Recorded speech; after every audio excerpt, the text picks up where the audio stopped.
New year వేడుకల సందర్భంగా మద్యం ఏరులై పారింది. ఒక్క రోజులో సుమారు 403 కోట్ల మద్యం విక్రయించి ఎక్సైజ్ శాఖ రికార్డు నెలకొల్పింది.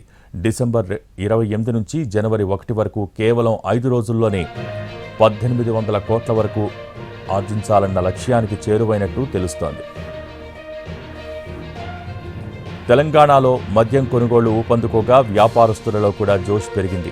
ఏడాదికి 7-8 సార్లు మద్యం డిపోల నుంచి సరుకును లిఫ్ట్ చేసే వెసులుబాటు కల్పించింది ఎక్సైజ్ శాఖ.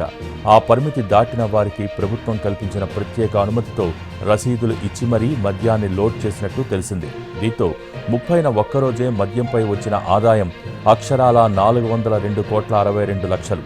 ఆ రోజున రాష్ట్ర వ్యాప్తంగా 3,82,265 లిక్కర్ కేసులు, 3,96,114 బీర్ కేసులు అమ్ముడయ్యాయి. చలికాలంలో కూడా లిక్కర్ కంటే బీర్లే అత్యధికంగా అమ్ముడుపోవటం కొసమెరుపు. 31 రాత్రికి మద్యం కొనుగోళ్లు మరింత భారీగా పెరిగినట్టు సమాచారం.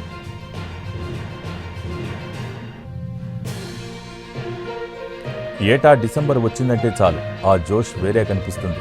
డిసెంబర్ 26 నుంచి జనవరి 1 వరకు న్యూ ఇయర్ వీక్లో గ్లాసులు గలగల్లాడాల్సిందే.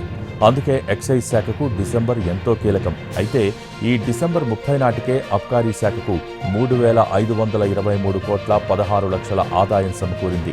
2023 డిసెంబర్లో 31 వరకు ఎక్సైజ్ శాఖకు మద్యం అమ్మకాలు వ్యాట్తో కలిపి వచ్చిన ఆదాయం 3,333 కోట్లు. ఈసారి 30 నాటికే 3,523 కోట్ల 16 లక్షలు సమకూరాయి. ఇక 31న వచ్చిన లాభాలు అదనం. ముందస్తు ప్రణాళిక ప్రకారం మద్యం షాపులకు, వాటి నుంచి బెల్ట్ షాపులకు మద్యం చేరవేయటంలో ప్రభుత్వ పెద్దలు, అధికారులు సక్సెస్ అయ్యారని అంటున్నారు.